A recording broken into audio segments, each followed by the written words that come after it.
That's good. I mean, it's good that we're doing this because I feel like these conversations bring out like another side to the whole topic. Like whether I'm doing a topic on awakening or enlightenment or healing or fasting or all that. Like obviously it comes often in the form of teaching, but when there can be just like authentic discussion, and this is why I think it's so important that there is discussion amongst peers when people are going through their process, because it's that reflection that people require. You know what I mean? Like a lot of times we don't necessarily need like teachings all the time. Right. They are very useful and very important, but it's that process of mirroring so that we can gain that like more and more confidence in our own journey. Right. You know? Yeah. I feel that's really important because, like, really,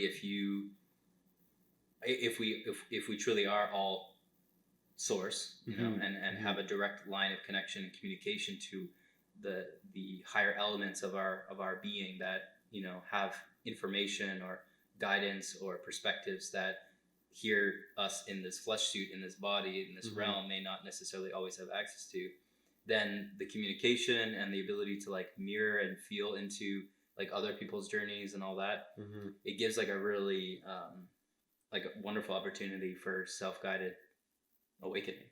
Right. You know? Yeah. And that's kind of what I was mentioning about like when you were just asking about the topic of you know, how to speed up rasa transmission particularly, or, you know, at any point in the journey where you're engaging in a certain technique or method, and we're asking, okay, well, how do I you know, how do I increase the speed of, you know, my awakening or my integration or my learning or awareness, whatever. There's never any skipping steps, in the sense that there will always require like a real intensive practice, you know, regardless of the support that's being given by anything, you know. So in this case, when we're talking about like rasa or the transmission process, it's going to do a lot of the work for you, but you always have to do the work either way. You know what I mean? Like you're always going to have to deal with the of what arises when you move into those deeper levels of non-dual awareness or enlightenment or awakening. You know, so it's kind of like, it's almost like a be careful what you wish for kind of thing, right? In the sense that the paradox of realizing the absolute source of all is that there was never anyone seeking anything anyways. Right? There is no seeking because it's already here, and everything is that, and everything is that absolute source. Okay. So if everything is that absolute source, then any intention or inkling where one wants to change their state, right? They want to change their present state in some form, is essentially pushing away that realization. Right? But it's paradoxically, it's in that seeking, it's in that intensity, or it's in that natural arising where it's like, okay, well, I want to focus upon you know, dissolving, you know, the egoic self, or dissolving, you know, certain aspects of my experience that aren't supportive, or, you know, integrating them into the true element of who I am. Well, that's also what's actually going to, you know, expedite the journey. So it's this paradoxical kind of like balance beam. And that's essentially like anyone who's done any sort of like intensive meditation, that's the balance beam that we get to in the practice, right? Where it's like you get to a place where, okay, you start to connect with maybe that stillness, or that void space where there's nothing really there. And then the mind grabs a hold of that, like, oh, this is the void. Right. You know, and they're like, oh yes, I've realized the void now, right?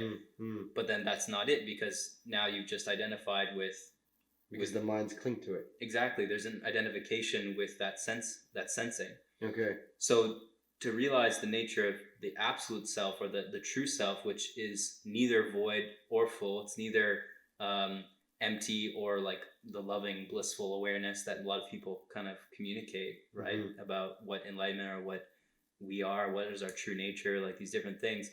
It can be none of those things, because anything that the mind can grasp or identify with in any degree couldn't possibly be it, right? Because that's not essential enough, you know, like because it's like if you were trying to think like, okay, what is the most essential element in the periodic table, let's say, right?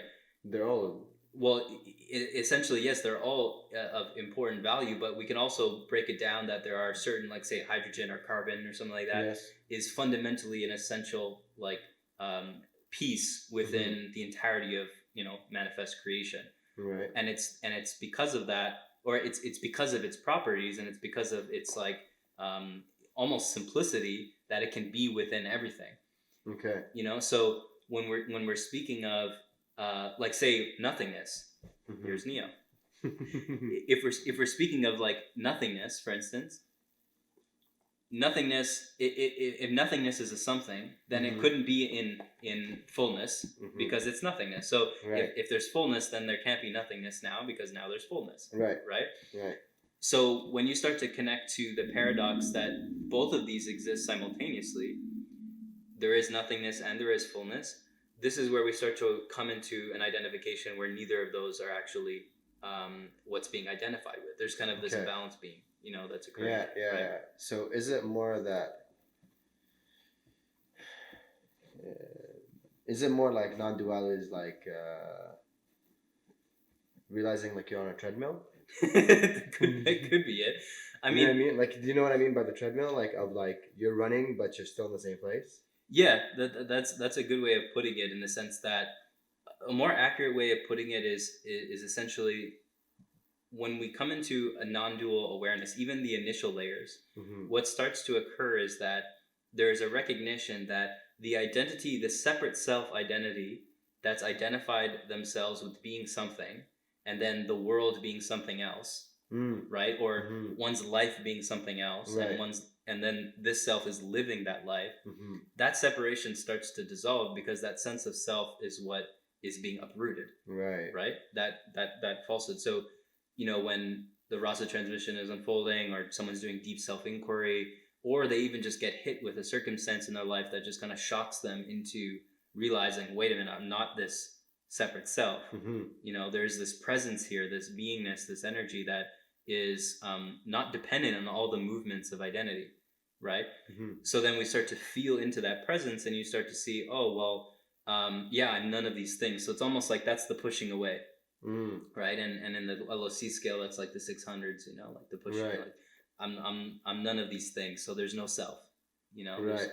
And we see a lot of teachers who've spoken from that place, you know, over the course of time, because and it kind of, sometimes they're a bit depressing when they talk about it, because it's kind of the entry level non-dual teaching, like there's nothing you can do, you know. If there's no self, then there's no meditator, there's no one who can seek, there's no one who can get enlightened, you know, that type of thing.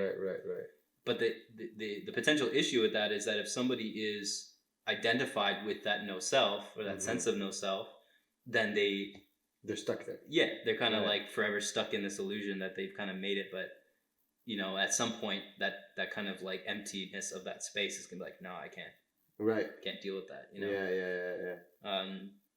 So I mean, this is based on, at least, you know, Ramaji's model, but it was definitely my experience, and it's similar in many other different systems, right? Like when we get into the core of, you know, the fundamentals of like the Buddhist path, even in the yogic tradition, there is those initial layers where when you connect to that, you know, that true meditation, the sense of identity kind of dissolves with the meditation, because the meditation is taking over at that point. You know, like there's this, there is an emptiness, there is a dissolving of the false subject, you know, who kind of observes and owns or disowns, identifies, doesn't identify with all of the plethora of sensation and things that arise. Right? So that's certainly that initial layer, but essentially, if someone was going to go all the way, like say with just like the self-inquiry process, and when I say all the way, it was kind of what was my intention with that Enlightenment video recently, where it was like, okay, it's been 3 years since, you know, I've gone to the 1,000, came to this state or whatever, right? And the integration process continued to humble me to the fact that final enlightenment, as it's generally described predominantly in Buddhist, Hindu, and, you know, the Eastern traditions, because that's where it's been popularized, and then coming into the New Age, is not something that even exists. Like final enlightenment is such a kind of funny thing, you know, because there is, in my experience, the kind of end point that roots, and then you feel the rooting, you feel this absolute knowing that can never change, can never shift. But even with that, when you think of it, you're like, well, that's the most obvious thing anyways. like the idea that there is this absolute source that has forever been here, has never changed, has always been remaining. Right. That's been there for the entirety of existence, like Right. beyond time, you know, like that. And if we just look at our own individual life, so like if it's always been there, then what's the point of all this? well, that's right. So that see, it's like you instantly laugh, and then that's how I laugh inwardly every time I hear the idea of final enlightenment, because Right. it's like, well, it's so silly because it's the most simple thing ever. Right. So from that standpoint, then the only way then to further complete that final enlightenment, which then says, well, of course it's not final if you have to further complete it. The completion is, it's not even a process of completion. It's more of, well, now I actually am free then. I was free before, but now I can clearly see I am free forever. Like there is an eternity to be lived now. Okay. Eternity meaning like in this body or in another body, in this planet or another universe, you know, Okay. like literally eternity, right? Which that was really my question even before it ended, because I was like, well, everyone just says that final enlightenment is this like dissolution, like you end and you're done, like there's this void, you leave the body, or you know, these different things. And like leaving the body doesn't mean you're done. Like there's so many other dimensions and experience of things that, I mean, to be honest, even those in the non-dual scene, you know, who've attained a like say a final awakening or whatever, they still don't even really talk about. I see why they don't talk about it, because, well, for one, not everyone's path leads to the same knowledge, so that's one thing. The second is, if you've realized that this unchanging mountain-like knowing of oneself, then what's the point of talking about it? Well, yeah. What's the point of talking about, like, firstly final enlightenment, and then what's the point of talking about like universes and all these different things? Because it's like, if you know this for absolute certain, you may not necessarily know for absolute certain whether this universe is like that, or you're from this place, or you have this past life, or this ability. These are still kind of like changing things that still, on a certain level, require a sense of belief, you know? So I can see why they wouldn't talk about that, especially if they're teaching, because that can be very distracting for, you know, people on the path, you know? And and so on my journey, I only really got into like the more advanced levels of that after, because it was when I felt like safe and clear to actually want to explore that, you know, like Kaolonic science, law of one type teachings, and these different things. I still feel, and I absolutely feel that they can lead to a similar or even the same type of awakening or final enlightenment as what, you know, say LOC is presenting, like with Ramaji, or you know, Buddhist teachings, Hindu. It's just that it's just different, and that's what I'm starting to really get about the whole process, is that there's different types of awakenings, there's different types of insights, there's different types of abilities and manifestations and all that. When most of the time when people are speaking of like non-dual awakening or true absolute awakening or final enlightenment, they're speaking you know, from those traditional ways of understanding, which are highly direct and simplified and focused on realizing the essential source, the essential nature, you know, which is like the end, but then the kind of tipping point to a whole new beginning. Right. Because then it's like, well, when it happens, none of this disappears, it's all here. Right. It's just that the ideas or the identities and all like the movements in the mind that says, oh, there's a body here and there's another body here, and then, you know, I'm a good person, I'm not a good person, like I like these things, like that's not what's running as strongly. It's still maybe running, because it's like it's still it's like still makes you an individual in a sense, or well, the way I was just thinking of it, it's like sometimes when you're doing like producing of like music, and you're playing the production that you played, and you press space to like stop it, it like echoes after. You know what I mean? So it's stopped, but then it's like, ooh, you know, like the notes kind of go on, and you hear that at the end of a song or something like that, yes, you know? Yes. So that's kind of how I see the traditional post-awakening integration, which I'm, you know, I still feel is happening, and I think it goes on for a very long time, because the identities or the holdings have been so strong, you know, like we go through lifetimes of all these identities, and then now all of a sudden, if they stop or if that's ended, then it's just like, you It's like the echo, Yes, right, yes. of this kind of like undoing process. Right. So yeah. Okay. Yeah. It's. I mean, it's very paradoxical, right? It's a tough like paradox to sort of wrap your mind around, but maybe it's like again, it's your mind around. It's like maybe it's a concept that the mind can't understand, like how it's that Alan Watts thing where he says like how can like a finger can't touch itself, or like Sure, yeah.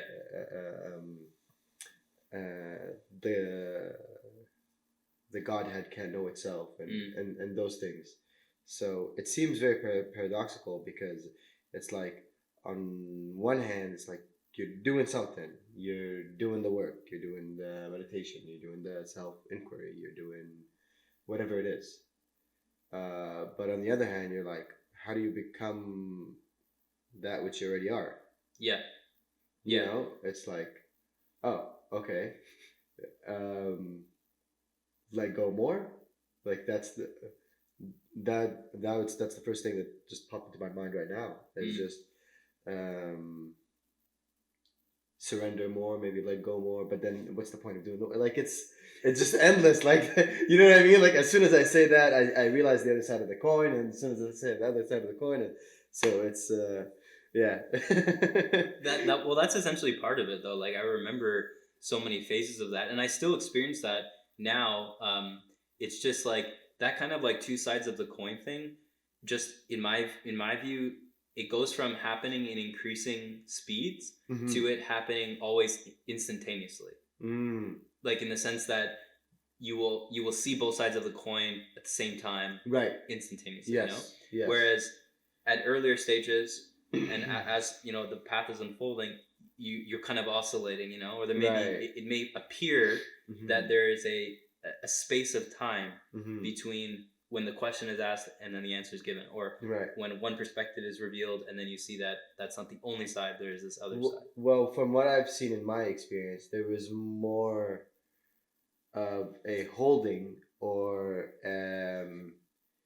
a desire to attach that one perspective is the truth, that this side of the coin is the truth, right? So like, oh, this is it, it's heads, and then because I'm so fixed into like seeing its heads, time reveals to me that it's like the coin flips into tails, and I'm like, oh my god, it's tails. you know?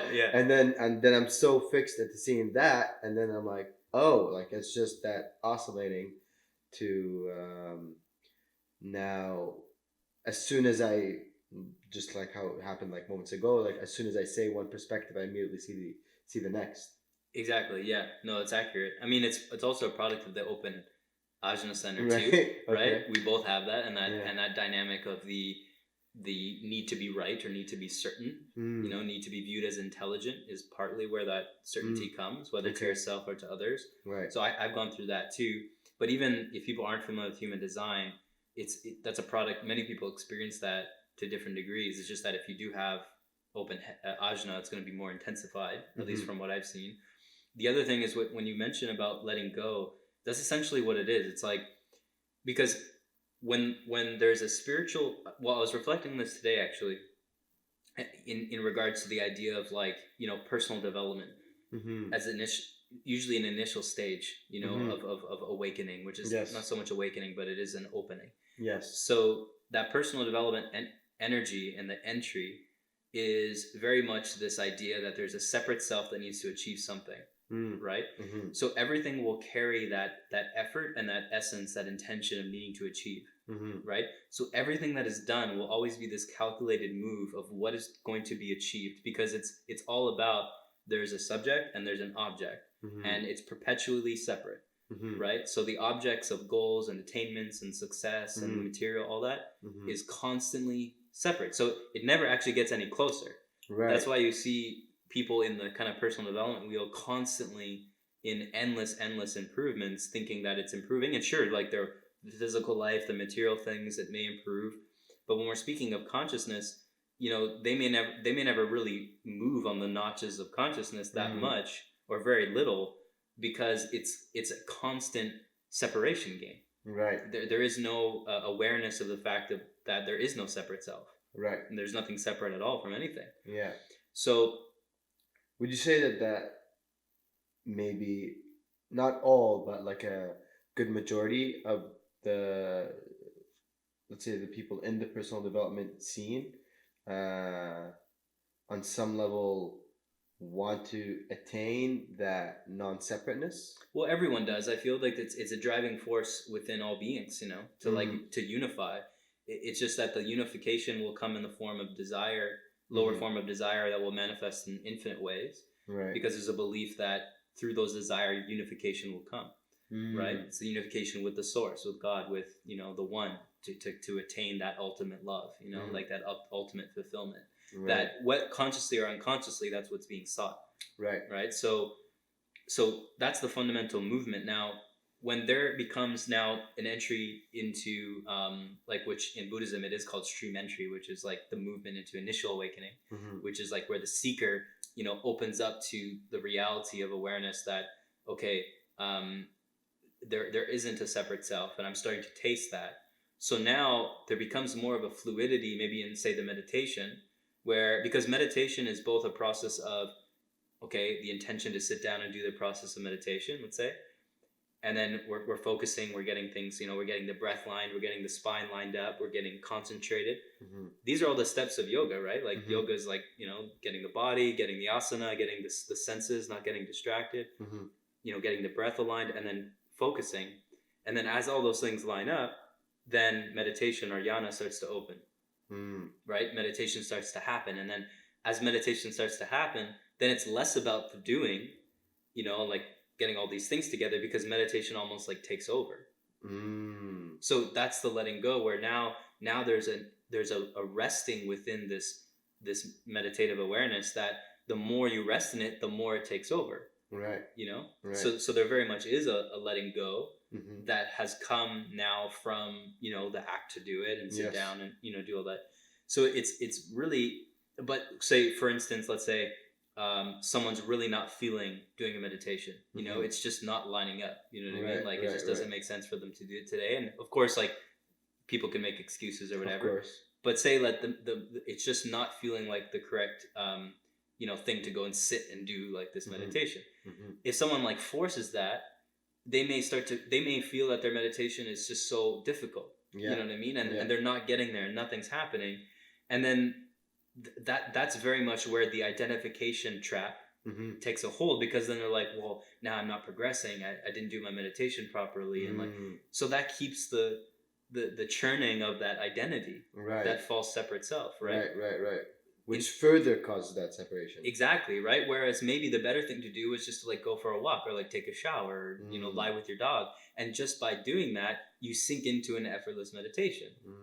Because meditation is always there. Right. You know what I mean? Right. So that's an important element on the journey of seeking, because if we get too rigid in the practices and too identified in a particular form of practice, when there is a full spectrum of life to be lived in the human body that equally can be awareness revealing as something else, you know, or meditative than something else, then yeah, we run the risk of again staying trapped in the kind of spiritual seeker identity. You know?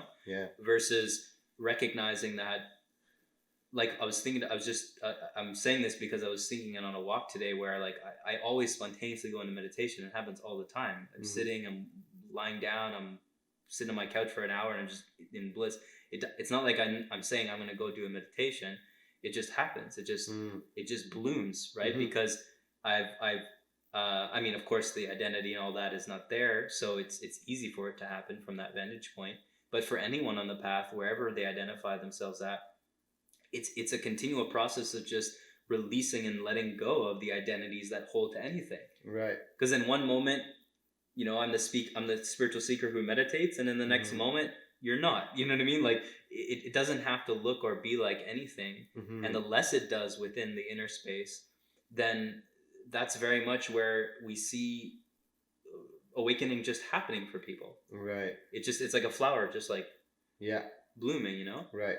And it's I posted recently on Instagram a post about decision making, where I said like decision making can be as easy as like when you feel like you have to go to the bathroom. Right. When you have to go, you have to go. Like there's no. You don't have to think about it. Yeah, it's not a should I go? Should I not? It's like you gotta go. That's it. Yeah. So in my view, every aspect of our experience can be like that. Right. Because it's simply about, it's not even about living in the flow as people generally term it. Mm-hmm. It's simply recognizing that everything is the same as everything else. Everything is equally the source as anything else. Right. When we're not in the flow, from the typical definition, it's usually when we're facing resistance. Mm. But at the core of resistance, it's just the perspective that something is greater or less than something else. Mm. Right? Like if I, like back to the meditation example. I am more awakened than this. I am more this. Right. Right? Like it's you know, in the more advanced stages of meditation, when we're really looking to dissolve any aspect of separation or Mm-hmm. any element where we're facing some form of identification with something. Yes. It's almost like as if your mind starts going at an infinite speed. Right. of like, it's like everything's arising in the mind and you're just detaching all of it. You're like, like I remember meditations like that where you literally start to move at light speed, you know, Right. inwardly, where the awareness or the inner clarity, it becomes so strong that anything that is perceived is now instantly also dissolved back to where it came from. Mm. It's like you see that anything that arises is neither good or bad, so Mm-hmm. you don't, there's nothing to it. It's like, okay, it is what it is, and then it's Mm-hmm. gone. Mm-hmm. You know, that's kind of like what we're getting at. Like, and you can consciously do that in a meditation too, where if the practice is more of a style of like traditional, like neti, which is not this, not that. Yeah, not this, not that. You know, a typical kind of jnana practice, with Ramana Maharshi talked about a lot too. Which is what? Which is, can you go a little bit into that? Yeah, well, it's essentially a disidentification with every movement of sensation. Mm-hmm. Every arising sensation, thought, feeling is essentially denied. It's you're kind of like gently pushing everything away. Mm. You know, it's not, people think of denial as like, oh, you're denying your feelings and all that. No, it down, sort of thing. It's none of that. Okay. because the only way you can actually push it away is if you've brought in the entirety of yourself to it. You know, like you've seen it, and Right. you know, so there's the simultaneity to both feeling into everything. So you're simultaneously actually welcoming everything, and you're Right. allowing for it to be there. To see it fully and then let it go. Yeah, Okay. and so that my main awareness practice, meditation, which, you know, I've gone through with you and many people, and it's similar to many other styles. I just refined it, I feel, for the modern mind, is broken down in steps like that, right? Okay. But the funny thing is the more you practice those steps, like anything, it becomes so natural where there isn't steps. It's not like, okay, we step one, we feel, and then we let it go, Right. because right, that's right. not actually how it's happening. Right. That's your identification getting involved and saying, okay, This is what I need to do. yeah, it's like, okay, so let's go at my pace. Yeah. That's kind of how it is, right? And Yeah. it makes sense because, yeah, if we take in too much frequency, too much intensity, you know, at once, it may be overwhelming, you know? Right. And right. that happens for people, right? Yeah. Yeah. So those steps are just like training wheels, essentially. Pretty much, yeah. Yeah. That's how I see all the entirety of the path in some form. Yeah. Yeah. You know? Yeah.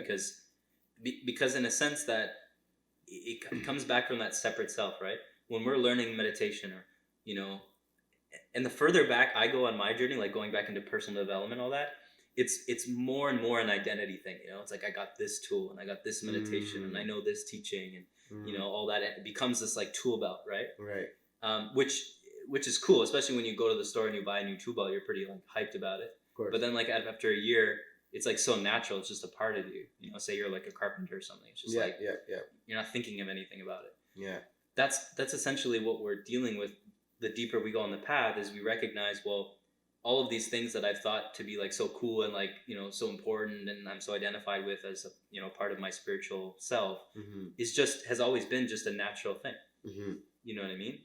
And that's so much why like so many teachers point away from like abilities and insights and you know, psychic things and all that, because that can be a distraction for someone who, you know, is still very identified, and then they get access to these things, and then it becomes a part of that, this kind of like flashy toolbox, you know? Yeah. Which is all fine and good, but if you want an authentic awakening and you're really, you know, seeking that, then you want to just be mindful, you know, and then And Yeah, then I'll be honest. So during the first lockdown, whatever, March, April, um, when I was just, I'd say I want to say I was just like reducing and reducing, and getting into the fasting and cutting out certain things and whatever, and purifying the body. Um, there were some instances where I met some people and I felt their chakras. And I was like, oh my god, that's so cool. Like there was this identification with it. yeah, Right? yeah, Like, yeah, oh my god, I have these superpowers, which first of all I thought were bullshit. I thought like when somebody was like, oh, like I feel your throat chakra or this and that, like I thought they were like just yeah, yeah. like just BSing me. And or second of all, I thought I'd never have them. Mm. So to like have them, and then it only happened once. You know what I mean? It only happened like, or like I would say like less than 5 times or whatever. Sure. But it's like as soon as I wanted to be like, oh my god, like how did this happen? It never happened. Sure. Yeah. So yeah, I don't know if like that. No, it's perfect. Okay. It's a good example because Yeah. it's that element of the moment. Again, it goes back to the first thing we talked about, like when you start feeling like a void or like there's this emptiness in space. Right. As soon as you identify with that, Yeah. then it starts to dissipate. Right. Yes. So yeah, and then as you notice that and you bring awareness to it, then it may come back. Let's say Right, it comes right. back. It's seemingly oscillating or something, yeah, right? yeah. So essentially, anything within relativity is like that. Mm-hmm. Like we see that everywhere, where everything has to be in perpetual movement. So Mm-hmm. at any point in which there is some sort of holding or stagnation to something, which comes from identification and the source of separation, then it limits the flow of like the flow continuing, and it more so limits like what is meant for the moment. Mm-hmm. So like if you have an arising insight or ability or something that comes up in one moment, it may not necessarily be applicable for the next moment. Mm-hmm. So whatever is meant for the next moment is to arise. Yes. And that's essentially what it means to live as source and live in the absolute nature, because then you see that everything is in constant movement. Or it's funny because it's actually not perceived that way. Like I personally don't perceive all these things in constant movement, because I know that the essence of self is fixated and like forever rested in this kind of like unchanging point. There isn't movement. Mm-hmm. But at the same time there is. It's a very interesting thing to discuss. Right. There is, in the sense that there is I guess the way I mean people use the way to describe this as like the screen and then the movie, like the projector. Mm-hmm. How the projector's moving and the movie's going and the screen perpetually remains. Right. And that is a kind of a decent example, I guess, of describing, but it kind of still predisposes that there's like separate things going. Right. There's two separate things. Yeah. To make it more accurate, it would be more accurate to say like the screen, there is no projector, it's the screen that actually manifests the picture, but collapses the picture also. Right. And the screen also never changes, it's still white, right. when the picture isn't there. Yeah. So the creation and the creator are both one and the same, and thus every moment, whatever like feeling state or ability or insight or information or knowledge, guidance, whatever is necessary for that moment will also be there right in that moment. That's what it means to recognize, like like the memes that say, oh, we're whole and complete, like as we are, every moment is complete and all that.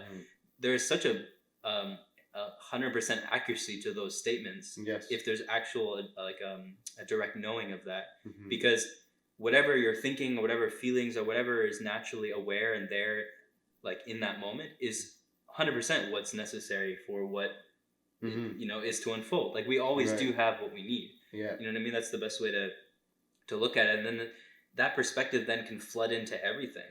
Like it floods into a sense of this also is also like a natural product of appreciation, right? But it's not like appreciation or gratitude is a practice.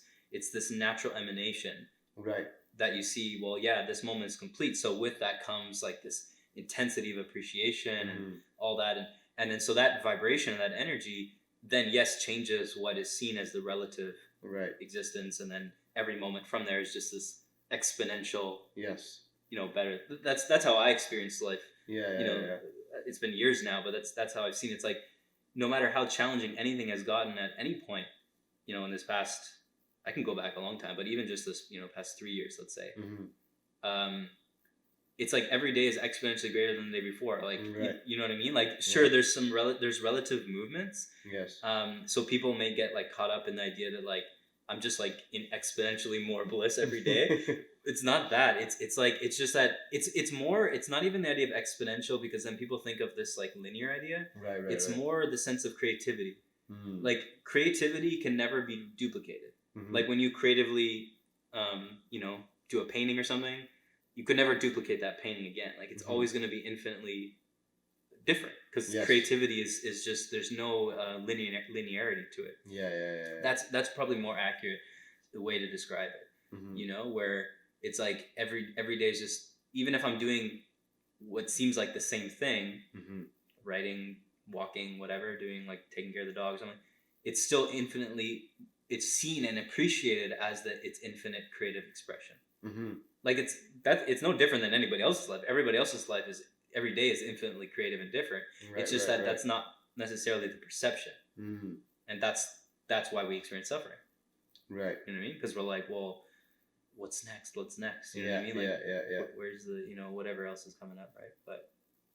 But yeah, I think that's a graspable perspective for most people. You have to understand and begin to start to appreciate, to see that even if one day's challenging, this day's not, or whatever, it's like, if we're willing to feel it all and move through the waves and all that, then we actually can come to the basis of that like perspective, and that appreciation that things can be infinitely creatively moving. Right. Not always what we've idealized, Right. But it's still doing that. It's always been doing that. Okay.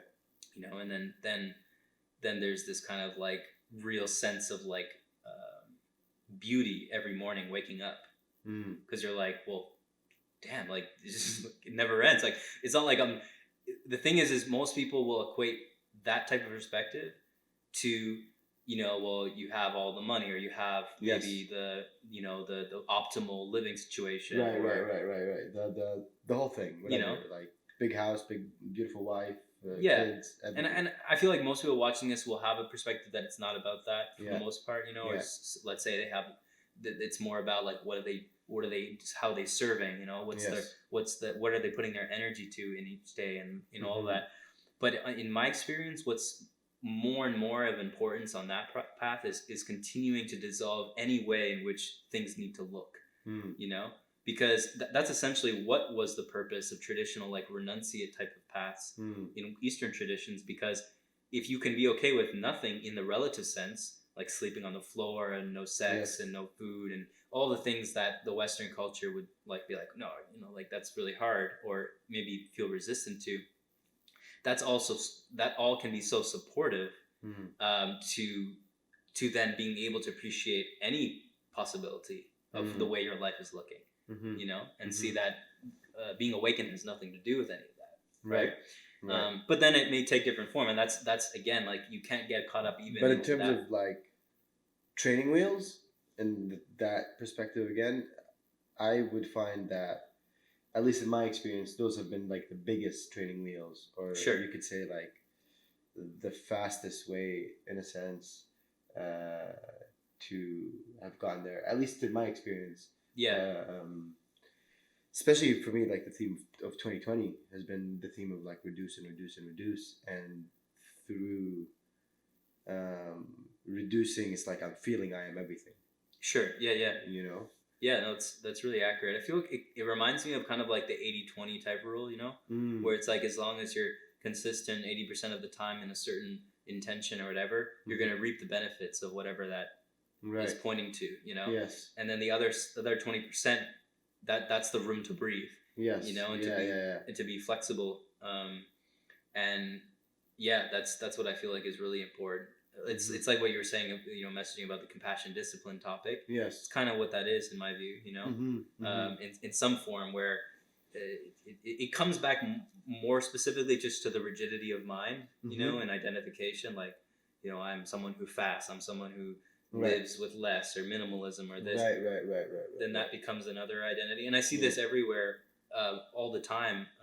I've seen it in my own path. I've seen it, when I look into the different kind of like soul groups, you could say, on Instagram, or like, let's say just in this world of awakening wellness coaching, Yes. it's just all these kind of pockets of groups that Right. identify with all these different things, and fasting, juicing, detox, whatever it is. it's just it's all these kind of like little subsets. One of my intentions was always to see like how could we really bridge the gap between a lot of these on the foundation of authentic awakening, because as we've talked about before and even here is like true enlightenment has nothing to do with whether you've done, whether your digestive system's clean, or whether you're a nice person even, or whether you have money or not money, or you sleep on the floor, or don't, whether you sun gaze, or, whether you have crystals or knowledge about the universe. Like, I mean, none of those things really matter, and awakening is not dependent on anything in particular, because it is all of those things, and it's none of those things. Okay. So it's an interesting thing to describe, right?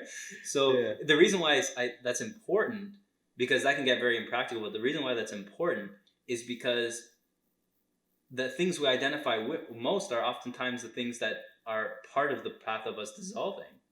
For us to come to a clear perception of what, not even clear perception, but to actually awaken. To truly awaken to the nature of source. Which, again, every path is so infinitely different. Right? So some people may look to engage different practices like this that may feel really helpful, and others may not necessarily feel that it's helpful. And I feel like, at least for me, the way I share, human design, or, self-inquiry, meditation, fasting, and abundance teachings, and various things like this, I present it in a way that all I can really do is present it in the way that I've explored it, with the compassion and understanding that it will be nuanced, different combinations of each one for different people, and some people not even engaging in certain ones, Right.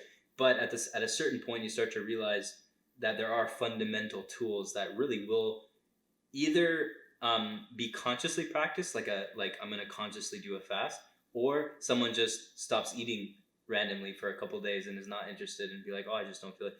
It's like people come at it in just really different ways, right? Right. And oftentimes, authentic awakening is what is going to just allow for the leaves to just fall off the tree. So all these things like fasting and meditation, and knowing your design, or the nature of your individual expression, all these different ways in which we have developed systems and teachings they're not seen as systems and teachings. They're just the natural expression, just the natural way of life. And that's what I feel like will set apart any like true authentic teaching versus something that is very kind of synthesized. It's like something that's been really rigidly set up, and you got to do this, and you got to make it this way, and I mean there's so much of that everywhere. Right. Which is helpful at a time, but yeah, it kind of goes into what we were intending to talk about a little bit, which is that vertical horizontal topic. What did you like what was your perspective on that when you looked at it? That, I mean, I didn't really understand the difference between the two, you could say. It seems to me that like one can happen without the other, or like if there's vertical and horizontal, do they intersect? That means, or like maybe, like, you know what I mean? Like, yeah. what does it mean that there's like a vertical path to enlightenment and then a horizontal one?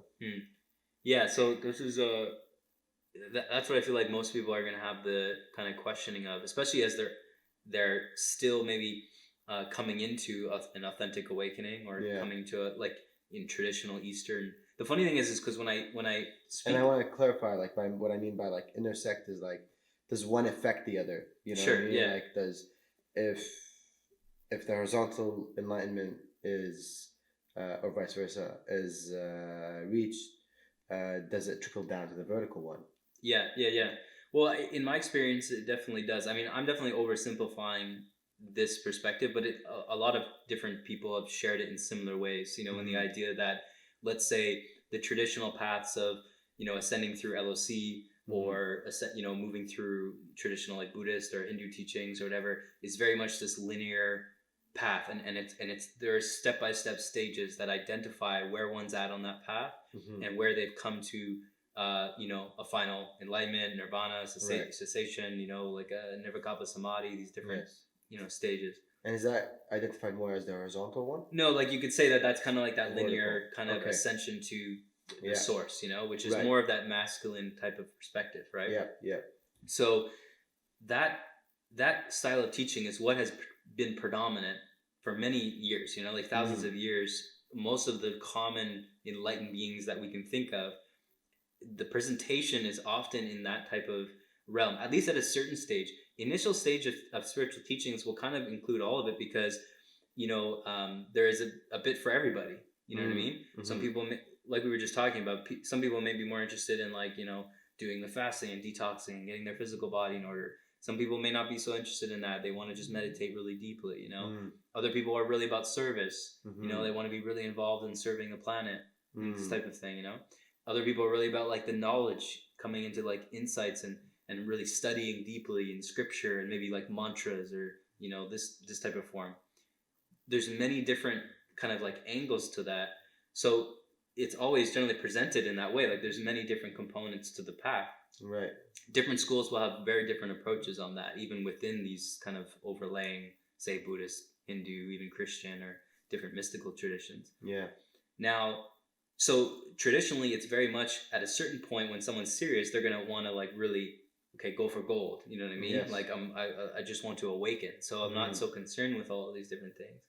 And that was my path, and that's a lot of people, because that's really what it is. Like it really is very much about coming to know the truth of yourself, which isn't as caught up in a lot of the relative things in the world, right, doing this and that, being like this, acting in this way, eating this or not eating that, right. But then in my experience, at least post-awakening, is that that's kind of where all the rules kind of are dropped now. It's like you recognize really what you are most kind of called into, and it really just accentuates what you maybe were interested in along that path, where it kind of like intensifies even the degree in which you master those specific things that, like say on the horizontal dimension, the more relative sense, that may be of interest to you, you know? And it's kind of like also saying in the sense that, like, just because you awaken doesn't mean your, say astrological or individuality or personality just dissolves. Right. It essentially becomes stronger. Right? So now, because it comes stronger, you start to explore it with a deeper intensity. Because it's like you have the universe behind you now. Right. You know what I mean? So now, like, you want to dive into things that you were always interested in even more, because there's nothing stopping you now. There isn't all these like self-limiting doubts and beliefs and ideas and all that kind of stuff, right? So that's the way that I've seen it. Now, what's interesting to me is that going into like teachings like Kalantic science, which some people will be familiar with, I know you are to some degree, but it's still not that out in the open, and there's a lot of different elements with it. But essentially, the Kalantic science teaching, in my view, is probably the most advanced system of ascension mechanics, light body dynamics, advanced activations of your multidimensional anatomy. It's a much more advanced system of understanding like the anatomy of God, if you will. What does the true structure of the universe look like, and also probably the most expansive and extensive and maybe complete version of our Earth history, or true Earth history, which goes back billions of years, and human history going back almost 600 or 575 million years, which is like insane for the common person to like even fathom, right? So the complexity of these teachings is so vast, and it really is responsible for so many of the different teachings around, because they're all based essentially on these original teachings. So when I look at that, it gives a different look, and that's kind of why, from my vantage point, even though I've gone through the traditional like kind of Eastern paths and then doing with the Ramajin and all that, and the Rasa transmission, is Final Enlightenment is just so funny from that perspective, because when I look at something like Kalantic science, it's the most advanced, complex thing you could possibly imagine. It's like, how could you possibly think that there's some end, or some vertical like final point? Kalantic science presents that, but I surely do not view myself to be to have realized all of those layers and levels of what that is. So someone could look at that and say, well, that's still horizontal, because that's still part of the relative sense, right? So you could essentially realize that you are source, which contains the entirety of what, say, an advanced multidimensional anatomy system or teaching may present, right? Like, if you are the source, then you're all of that, even if you don't consciously know about these different levels of your light body and what you can do with it, and leaving here and going to some other universe and coming back. Like, okay, I don't feel like I can do that right now, but if there is a realization of source, then essentially, then maybe that's not meant for that person at that time. Maybe it will happen at a certain point, just naturally. It will just naturally like manifest, you know. Maybe it's not something we have to kind of like build and work to. It's just something that's going to be a natural part of the journey. Right. You know, it's kind of like saying, you know, just because someone's not awakened, if they die, are they like kind of fucked? You know, like are they like? And we could say, yeah, they're going to be back in the wheel of samsara. They're going to reincarnate. Right. But then there's the perspective that maybe not. You know, maybe every being that dies goes back to source and connects to their true self, and sees maybe how deluded they were, and has an opportunity to reprimand that or something. You know. Right. So when I look at that type of teaching, and I think this is where you can't really separate in vertical and horizontal. It's only for the explanation sense, because it isn't that. You know, like, sure, you may, you know, think, or maybe someone has realized a final enlightenment, and then all the horizontal stuff, or the integration, or what's generally termed in the New Age as embodiment, is happening. You know, like, we're embodying now. You know, I'm integrating all this. That's all happening just naturally. Right. There's no effort. Right. It's like that's just all happening. So like, I can say now I'm a much more personable person than I was 3 years ago. So, but it wasn't like, yeah, I was consciously focusing, but it was just kind of like this undoing, you know, like all this stuff just naturally, like, healing, and like a miracle, you know, like an ongoing kind of miracle. It's not that there's not still effort, you know, or practice. And that's kind of what I'm getting at is, like, you know, to go as far as saying there is no final enlightenment wouldn't necessarily be correct, because there is. And even in Kalonic science, for instance, they use much different terminology, like activating your Christ body, you know, or your Eucharista body, which is your fully expanded multidimensional avatar state. Yeah, that's something that's a way more complex discussion than even like very simplified, say, non-dual based teachings, right? That kind of simplify things in a more, you know, box form, but even goes beyond a lot of the traditional Buddhist teachings, you know, and how advanced they were. But it's a really interesting discussion. So it's still ongoing, even for me, as you can see. You know, it's like it's still a process that I'm uncovering, and that's I think the humility that we all like have to have wherever we're at on the path. Right. You know, where it's like you're gonna constantly still uncover more and more. Like, it's just like this endless like revealing.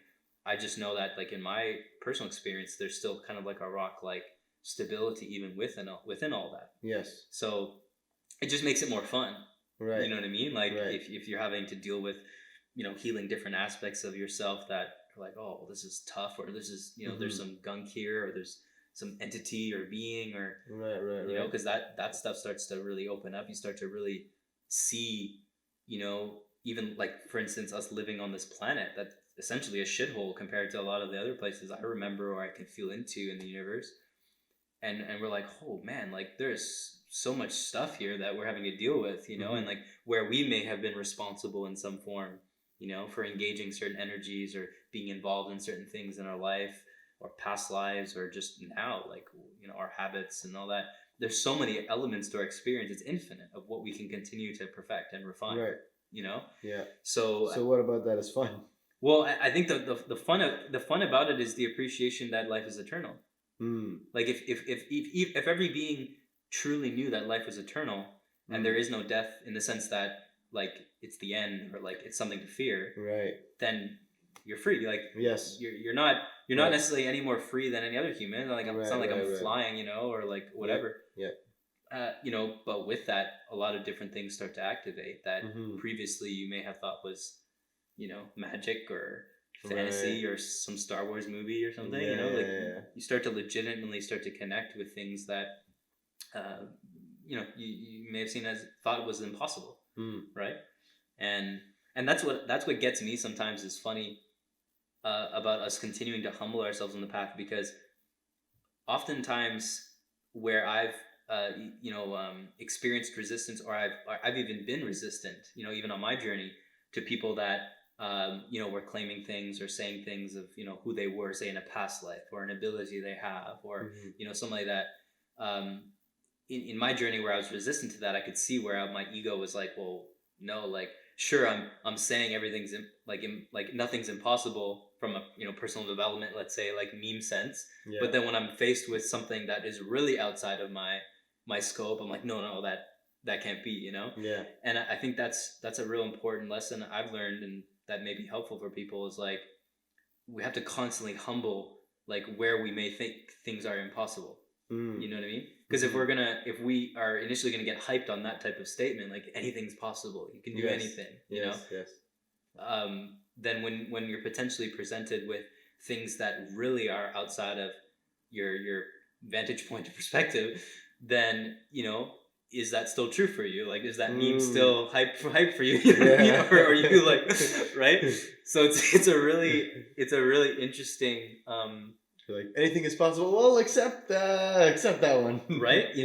And that's not necessarily always in like the crazy type things. That's also in the other direction too. Of like, let's say like someone can be happy without knowing a bunch of spiritual stuff. You're like, no, like they have to know. They have to be. It's kind of like the conspiracy community a bit, Yes. And I face that. I know many people like someone doesn't believe it. You're like, well, they should believe it. They're going to be better off if they believe it. But anything's possible. You don't know. You know what I mean? Like, it's really the key with that is that it's not just you're believing in everything. There has to be discernment. Yes. Right. So it's going back to what we were saying just before this, which was like, if someone believes 1 + 1 is 3, right, you can entertain the ignorance, and be like, well, maybe, like, because I don't know, maybe we all learned that that math is incorrect. Like 1 + 1 is not 2, like, and there are actually I don't have a recollection, but there are people I think that were presenting different models of math, or just like how it could be different things, and it's probably going into a whole other discussion. Yes. But the fundamentals of like, okay, 1 + 1 is 2, so like, we can go into opinions and like beliefs and shit, but like if there is a factual element here, then what are we really talking about? You know what I mean? So that's where the discernment then comes in. Yes. And it's like, well, maybe that doesn't resonate for this person at this moment, and that isn't what they think is impossible is maybe actually not. It's like, or however I'm describing. I kind of lost in my words there, but it's like that is it's a balance beam, with it. But what I was getting at is just more the humility, and because I find it just interesting, like that the degree in which the knowledge can go, like the infinite and eternal nature in which we can deepen into when it comes to knowledge and information, and just like what this universe and like just the nature of creation actually is just a constant humbling. You know what I mean? Like, it's just a never-ending humbling. So yeah, I mean, if wherever one's at on the journey, they can continue to practice and just be reminded of that, so that because that's essentially how we become more connected to life, because then we're not pushing things away. You know what I mean? Like, we're becoming more intimate with life and considering the multidimensionality of perspective that can be had on the same thing. Which then breeds compassion and understanding and like a true sense of connection, especially in these times, like, right, where we're facing like all of the beliefs are coming to the surface, everybody's angles and perspectives, and so those who are coming into a more of an awareness, you're naturally, paradoxically, going to be led to what's more factual as well. But then that comes with a responsibility of having understanding and compassion for people who don't get that, don't see it like that, and then how can we potentially educate if that's even necessary, if that's even asked, right? And each person's going to have to determine where the balance of that is. Some people may not feel called to say a thing, other people may feel called to say a lot, and then there could be a kind of a middle ground, right? Of the two, of like, well, I'm gonna say in this situation, I'm not gonna say in that situation, or to this person and not that person. That's it, and that's the dance, I guess. Really knowing like when when is it correct Mm-hmm. to open your mouth, or I don't know, to share this or that or whatever, right? Yeah. Which is a dance. That's also too why I've been drawn more and more into a lot more one-on-one type of conversation, right? Where, like, whether it's on Instagram or these types of sessions or just meeting with people or whatever on Zoom online, it's easier because you know what you're dealing with this person, you know, like Right. what they can handle, what they can't, like how, like the context of the conversation, the questioning, right? Versus when we're sharing, you know, on social media, or I'm becoming more and more aware of it, even though people may not think that, because I was gonna make a meme today of like some like surprised look of people like looking at some of the shit I share, but just being more mindful, because you don't really know, you don't know everyone who's talking, who's listening, and there's so many different levels of where people are listening at. Right. So, you know, it's a lot about the energy behind it. What's the wording being used, you know? Yeah. Because there's a lot of trigger words and stuff like that. But do you think that's gone too far? Yeah, I do feel like people have taken that to a degree of, you know, just not processing feelings, you know? Like if you're triggered by a perspective or a word, you know, like what about that is really the essence of triggering, you know? And it's on both the communicator and the one receiving, because it very much is about the energy and the way in which it's shared. Right. And for me, I was watching something recently from Yesha from Kailanic, an old workshop, and she was just saying about the importance of the energy in which a message or teaching or perspective is transmitted, and how it really isn't so much about the words as it is about the energy that's transmitted, right? And if we can grasp the core of that, as all of us are speakers in some form, through social media, through each other, people, when interactions at work, we can understand how to get their energy right, so that when we're communicating, even if we don't get the words right, it can be still a welcoming message for someone to consider, you know, even if it's really outside of their box. And you know, I attempt to do that. A lot of times I don't attempt, because it's just a natural part of my day, because I'm always looking at these videos, but the animal videos and like it's like you got yourself say the word attempt. You're like, I don't attempt anything. Well, it's not, it's because it's not a tactic. Like it's not like I know what you mean. You know what I mean? Like I'm not sharing like videos of Neo to get people to warm up. I mean, maybe subconsciously that's happening, but like but it's more, that's a natural part of my own day, right? You know, of course, because I'm always watching fucking, you know, animal videos, and like, you know, just laughing my ass off, and then just watching Neo and just everything he does. And then I'm like, well, this is how my life is, you know, it's a joke. You know, it's like I'm looking at, you know, the most, I don't know, some advanced teaching of light body, or learning about like the darkest aspects of this planet, or fucking some crazy shit, you know, or the fact that everything is nothing and nothing is everything, you know,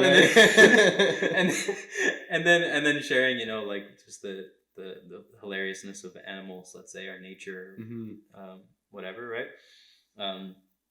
Because that's the joke. I mean, I'm at 6'3", so my life is a joke. It's always been a joke, and that's the journey. 3'6", same. It's pretty much, you know, like,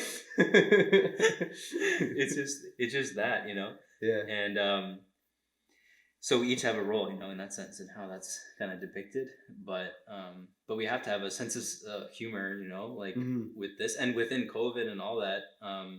What's coming to mind is JB Sears. I just he's hilarious. Yeah, like he came up a couple of days ago. I hadn't watched some of the stuff, and I watched some of his recent stuff through the quarantine. It's just so accurate. It's so beautiful. Yes. And it's how, you know, anyone can watch that, even whatever side you're on, and be like, okay, well, like, I gotta laugh. You know? Unless you're so rooted, you know. If you're so rooted, then I mean, you're gonna take offense to it. Of course. Right. Yeah. He's just he's hilarious. It's funny how like he's pointing out just very obvious stuff. Where it's like his comment section was like, it's weird how like satire and comedy has become more accurate than the news. Yeah. Oh, that's a good one. Yeah, that's really smart. I mean, there's, you know, everything, at least when because I feel like we've gone into the deepest stuff. Now we're like in the kind of human realm, or the planetary realm. But like, when we look at the reality show of things, I was reflecting on this morning or this afternoon, where like we literally are essentially when we think of the system as it's hard to speak about these things at times because the generalization is often not accurate. But if we do just think of like the system of what's been created or fabricated, by the previous generations, we're essentially looking at something that, for the most part, is foundationally false. Like it's a synthetic creation. It's a false creation, right? So much of the elements of what we're presented with in the media and education and politics and medical and all that is we're essentially looking at like something that is just not real. Like it is literally a reality show. Just like why we're so drawn to watching movies and reality shows and all that is because we're living that. You know what I mean? Like we're literally living that. So, but when I was saying about it being generalized was that I don't actually view like there's the matrix and the not matrix. There is that in the physical sense, but it's not so like black and white. Like like there's so many kind of like gray areas with it all in my view. I mean, one can argue that spirituality is a matrix in itself. 100%. 100%. It's just matrices upon matrices, right? And that's a matrix is just a universe. It's a womb. Yes. It's a creation. Yes. So it's more about sourcing who was the impregnator of the womb. You know what I mean? Right. That's all essentially we ever have to look at when we're engaging within creation, because that's what actually will help us gain awareness, situational awareness, as to the dynamics at play. Let's say with this collective one world order, or like all these different things.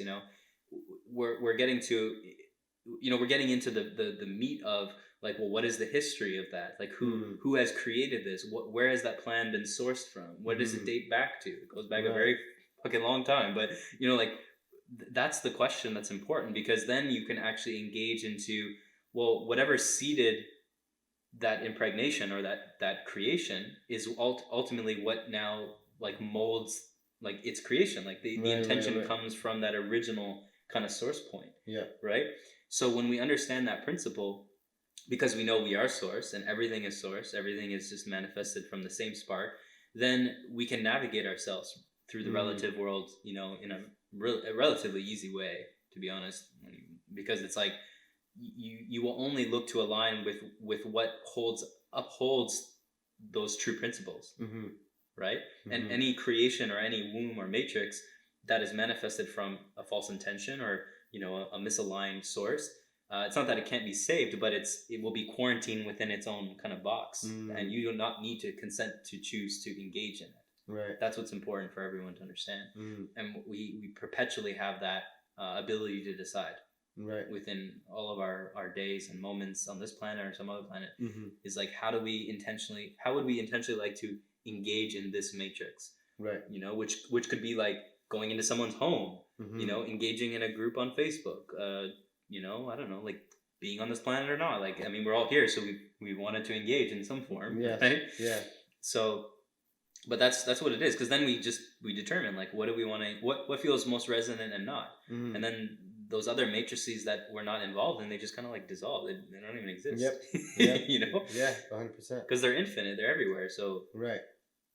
I feel like that's a practical way of understanding, like, if source is everything, we can see everything as source, but it doesn't mean we need to engage with everything. Right. Which we're not. It's like we're not always engaging with everything and all the time. Yeah, and if I'm understanding you correctly, it's like in a more practical like language, let's just say, when you're saying like you see everything as source, is like you're seeing the beauty of everything, but not necessarily engaging in it. Yeah, essentially. I mean, it's not, you're not even really seeing beauty. It's just, it is what it is, Right. So how can you just explain in a more practical language seeing everything as source? So, I mean, to your question before this all cut, and you're asking, okay, well, what is? Okay, well, now I'm gonna have to,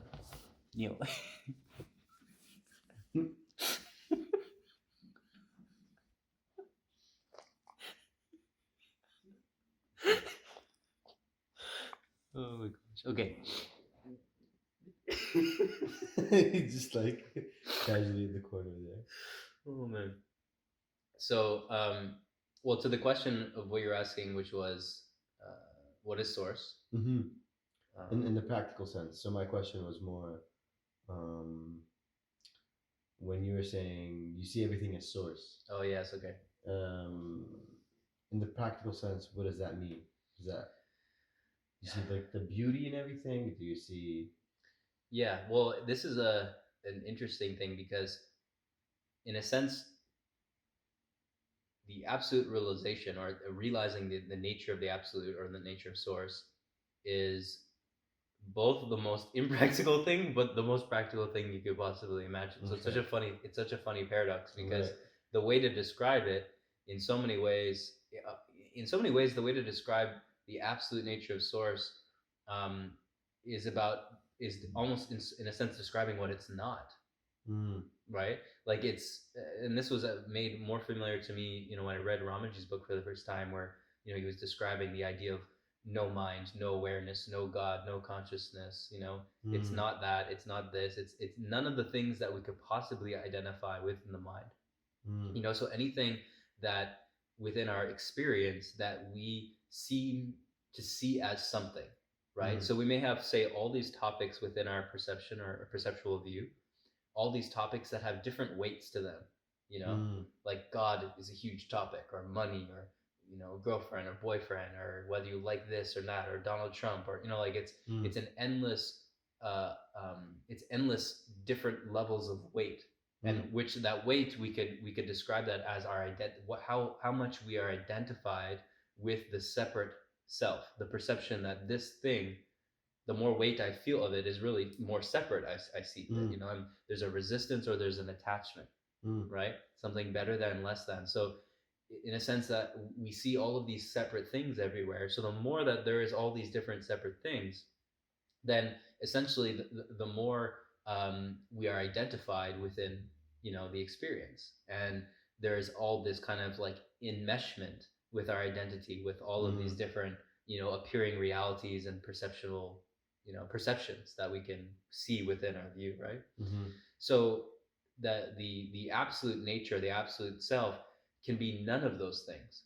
And initially we say, okay, it's not like the table, or you are not the body, or you're not the mind, or you are not your beliefs, or you're not your Mm. feelings or thoughts, all that, because we're going through all the layers of subtlety of Mm. where there could be possibly any sort of identification with something, right? Mm-hmm. Like even the idea that, okay, there is the essence of being, the Mm-hmm. essence of presence or awareness, or the void, or the no self, or consciousness itself, pure awareness, pure being, or God. I am this God. All of these are perceptual identities Mm-hmm. that are very subtle, far more subtle than what the common, say, person is aware of.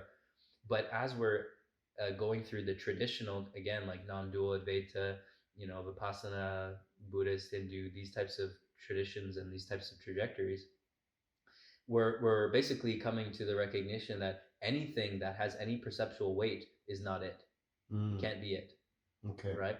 So that's essentially how we describe what the absolute is, because it is absolutely none of those things, and but at the same time it is absolutely all of those things, Okay. because it's what gives rise to every possible thing that could ever be conceived, even God, even the original source, Right. right? Because when we're coming to because essentially the absolute source can also be interchanged with infinity, like the nature of Mm. realizing what infinity is. But to realize infinity, what you're actually going is beyond infinity, Mm. because the mind can't even conceive what infinity is. So Right. a more practical meditation would be meditating upon what is beyond infinity. And I Mm. give that as a meditation often, like contemplate on that, contemplate on like what is beyond infinity. And some people do that more visually, some people will do it more like conceptually, and trying to kind of conceive of like, can that even be grasped? And it can't, Mm-hmm. so when I first stumbled on that Ramaji's book, where he was like, no mind, no awareness, no God, it's not this, it's none of these things. It's none of the things that we have given any spiritual weight to or Right. non-spiritual weight to, right? So what happens there then is in the practical sense of our day to day, everything is seen as this absolute and experienced directly as this absolute self, because the absolute self, as maybe a final doorway, is what also, and again, we've kind of laughed at the final doorway kind of topic, but the element of collapsing creator and creation, collapsing what is aware and what one is aware of, merging those into two. So basically, then everything is both the creation and the creator. Everything is manifested and complete within itself. It's not, um, to say like, okay, everything is just the way it is. Everything is as it is. That's a very accurate way of describing, because everything is just seen exactly the way it is appearing. Right. This is appearing as a blue couch. That's what it is. It is completely whole and the complete source, right here, right now, as it is. Right. Versus what? Projection? Versus the myriad of, yes, identities and projections and attachments and all of the things that come with the idea that, okay, this is my couch, and where did I get this couch from? Or if someone were to like cut the couch, oh, I feel the pain of this. Right. And it's not that we don't end up feeling if those things arise, but what we're experiencing within that is every arising is completely whole within itself. Within that exact instant or moment of its arising, it's also instantly also collapsed. Right. And this is in a practical sense how we actually let go of things.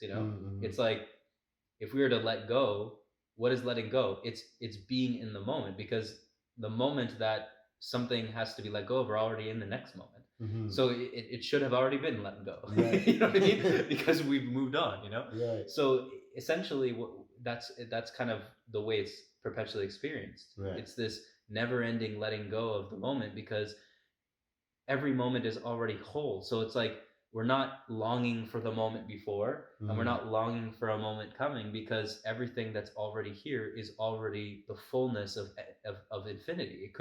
It couldn't be any greater or less than. So then, from a timeline perspective, the next moment can't really be any better or worse than the moment that this already is. Right. You see? Yeah. So it's such a very interesting to describe, and I mean, I'm not even really that eloquent at it, in comparison to things I've read or whatever. But there's so many different ways of people, who've described it over the many years. And again, then when you get into something like Kalonic science, it's far more complex, and it's not really explained in this way, because we could say maybe there's even more of a feminine essence behind the teaching that they present, because it's I wouldn't even say that, but it's more of including infinity in the discussion, in the sense that when we're speaking in more non-dual language, it's there's a lot of deduction. It's about how are we deducing to the essential essence. Whereas when we look at, say, a Kalonic teaching that's going into like the infinite complexity of things beyond your like wildest imagination, it's speaking literally the same thing, but it's speaking it in the language of form, meaning these are the compartments, and this is all the angles, and this is what it all looks like, and this is the many dimensions of it. It can achieve the same goal, because the universe is infinitely, creation is infinitely simple and infinitely complex simultaneously. Right. And that's essentially my experience is, okay, yes, there's this resting knowing of that absolute nature, but then there's infinite insights and revealings and epiphanies and learnings and all those things just endlessly happening. Like for me, every day feels like years, because there's just like so much like just coming, and I feel a lot of people can relate with that on the path. You're the deeper you go, the more and more every day just feels like so much more. The insights are the wisdom you gain we actually have a saying in Arabic, like a person who's older than you by a day is wiser than you by a year. Wow, that's a nice one. Yeah. That's very accurate, because that's just, especially that's a product a lot of these times, the frequency and the movement of the energies is just exponential every moment, every day. So yeah, that's kind of what it would be. No. Yeah. We're not all crazy, the Arabs, yeah? No, that's true. No, all culture has their gems, you know. Yeah, of course. Every Of course, culture, it's yeah. like has their, I don't know, just the uniqueness of it all. And I was thinking about that actually yesterday or today, or I don't know. It's every day is something. Every day is the same day, I guess. Yeah. But I was thinking about this where, um, we're actually headed in a time where the revealing of more and more diversity is actually becoming more and more prevalent. Mhm. And I was kind of like before we recorded this when I was speaking of the topic of these Instagram soul pods, Right. these soul groups on Instagram, Yes. like Yes. the group that talks about meditation, the group that I don't know, talks about dogs, the Mhm. group that meditates, the group that fasts, the group that combines it in all these different ways. It's it's this revealing of the tribal nature a little bit again, Yes. or the diversity of groups, Mhm. and how there's so many of them. Like when you look on social media, there's just frequency after frequency in all these different Yes. groups. Yes. Some of them are more like business, organizational. I mean, a lot of them are because we live in that kind of structure.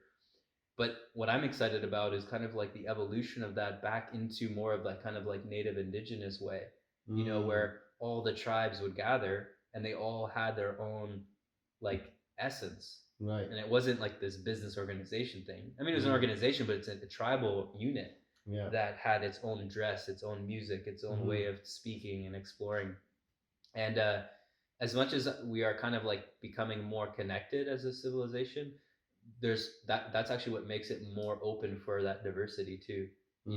For like everyone to like whatever your unique essence is. Mhm. He's just like bored. He just knocked over the, and he's back to kissing me. As we can see, Neo is bored. Mhm. He just wants to play, Yeah. kiss, have fun.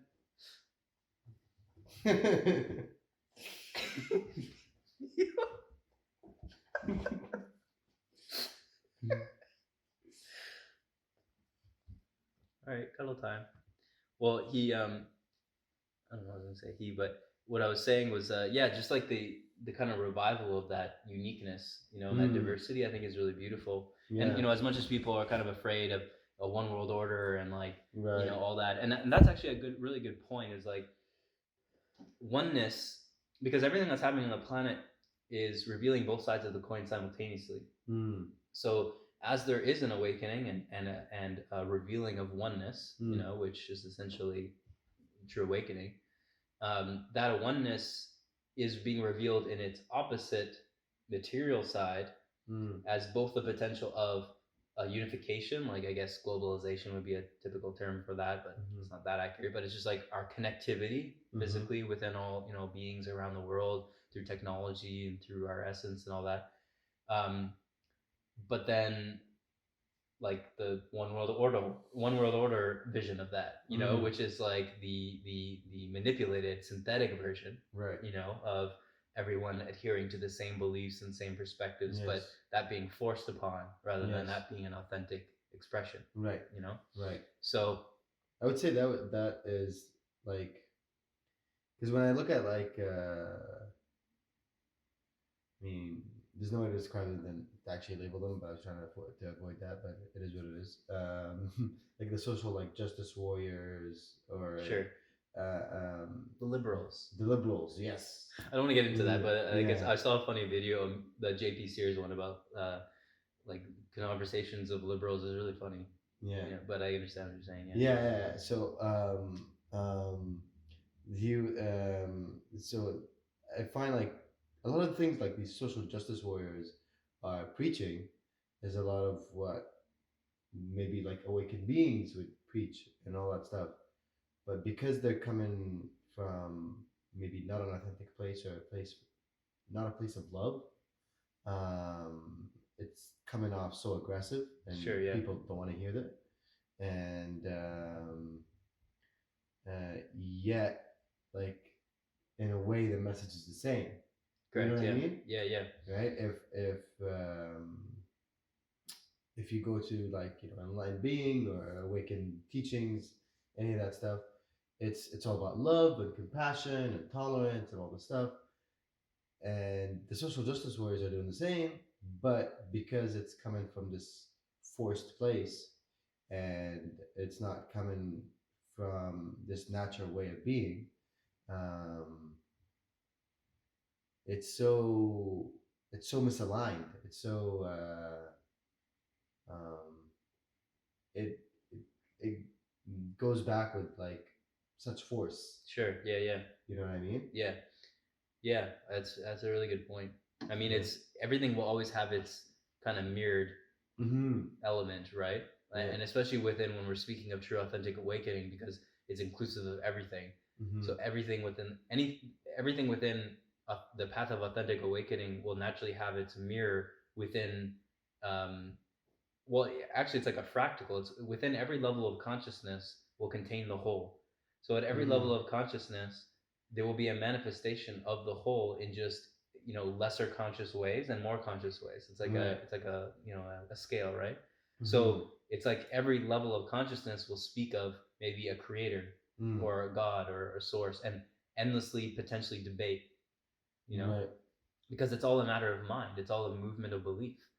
So even in the more advanced scenes or groups of spiritual seeking, there will still be debates about what God is, what source is, if someone has finished their enlightenment or not, or there's just endless conversation, because it's all a matter of the movement of mind. So there's nothing inherently incorrect about it, but we can feel the density, when we go into some of like the workings of, like what you're saying, some of the social justice movements that happen and continue to happen. But these are also, these are, as you're saying, like there's a natural movement of these happening because it's a revealing of what was unconscious into the conscious domain. Right. However, well, it's not however, it's just that at every level of consciousness of someone realizing that, they will go about their personal way of social justice. Right. You know what I mean? Right. For one, it may be meditating upon that and forgiving themselves for their involvement and how they've contributed to this collective issue, let's say. That's the process of true, a deep authentic meditator may engage in that. And then there may be people that want to be out and protesting, and doing their thing. And then there may be people who want to be out and protesting, but they want to be like throwing like Molotov cocktails, like fire cocktails. You know what I mean? Like, there's just so many levels on how we're each going to deal with the same issue or the same topic. Yeah.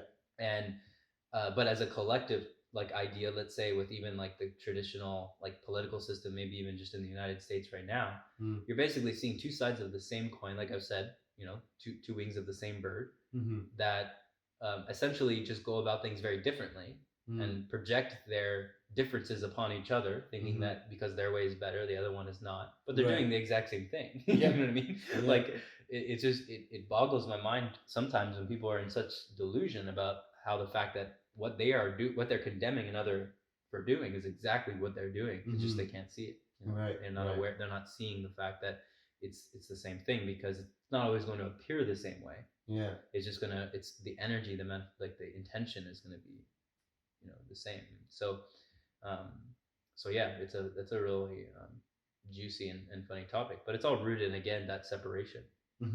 Like once you realize the nature of the self and you see the self within everything, then it's like you can only start to treat things with more compassion. Well, at least that's the general trajectory. Some people may stay assholes or like not do that, but there is a natural knowing that your self is everywhere. Like what you identify as yourself is now extended into infinity. So how could you treat with someone with like in a certain way, or act in a certain way that's misaligned with something that is yourself, right, at the core.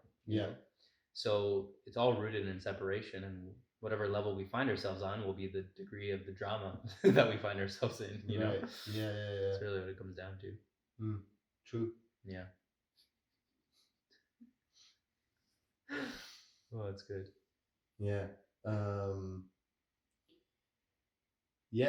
It's becoming like clearer and clearer to me. Like one of the first podcasts that we did, if not maybe the first podcast that we did. You mentioned briefly like enlightenment is the first step. Yeah. Right. And as I'm doing the roster transmissions now and speaking more on this illusion of separation it's becoming clear to me why enlightenment is the first step. Because um, if you don't come home first, everything else is. I mean, Tony Robbins has this thing where he says like, what does he say? Like, success without fulfillment is the ultimate failure, or the worst thing you can do is climb the ladder of success and like find that it's at the wrong, like you're climbing the wrong ladder, it's up against the wrong wall or something like that. Sure, yeah. And I feel like both those things are like metaphors to come home. Yeah. Basically, or be at home. And if you don't find that feeling first within yourself, it's like everything else is you're spinning your wheels in a sense. Yeah. Right? You're not getting anywhere. Yeah, essentially.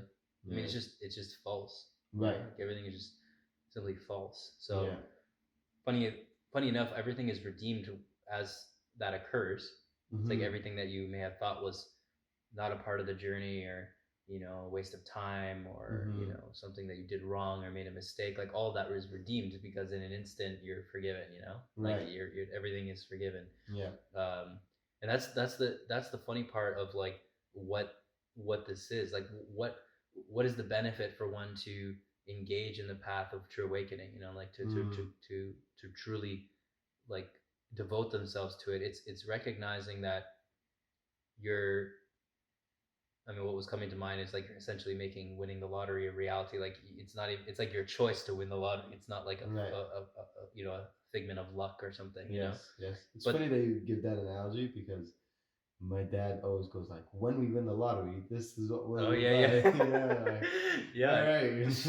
That's a good point. I mean, yeah, that's it. See, everyone's like tapped into it in some degree, Right. Yeah.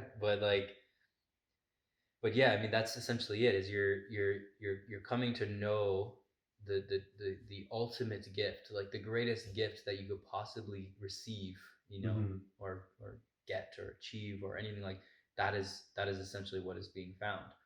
So it is the ultimate coming home, because then everything becomes more of that. Like you're just basking in this feeling of knowing and homeness and awe and love, like all the time. Like it never ends, because